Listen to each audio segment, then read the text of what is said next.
کی دبنگ کارروائی، ریکارڈ یافتہ بدنام زمانہ بارود فروشوں کو گرفتار کر کے پابند سلاسل کر دیا گیا۔ حکومت پنجاب نے شہریوں کی حفاظت کے لیے خصوصی احکامات جاری کیے اور آتش بارود مواد کی فروخت کو روکنے کے لیے ہر ضلع، تحصیل اور تھانے میں عملی اقدامات کے لیے ٹیمیں تشکیل دے دیں۔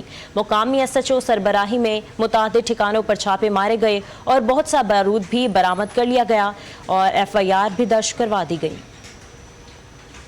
علی پور چٹھا میں شب برات پر ہر شہری کا مطالبہ تھا کہ ہمیں ٹھا سے بچایا جائے۔ حکومت پنجاب نے شہریوں کی حفاظت کے لیے خصوصی احکامات کیے تھے اور آتش بازوں مواد کی فروخت کو روکنے کے لیے ہر ضلع، تحصیل اور تھانہ میں عملی اقدامات کے لیے ٹیمیں تشکیل دی گئی۔ علی پور چٹھا میں مقامی ایس ایچ او کی سربراہی میں متعدد ٹھکانوں پر چھاپے مارے گئے اور بہت سا بارود برآمد کر کے ایف آئی آر درج کی گئی۔ سوشل میڈیا پر نام نہاد فیس بکیوں نے کھپ ڈالی ہوئی ہے کہ ان کے ساتھ سخت ظلم ہوا ہے۔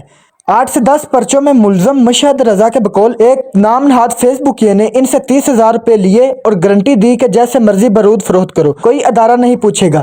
ان کے بہت سے سفارشی مقامی تھانہ کے چکر لگا رہے ہیں، جن میں زیادہ تر وہ ہیں جن کے ان کے ساتھ غیر مناسب تعلقات ہیں۔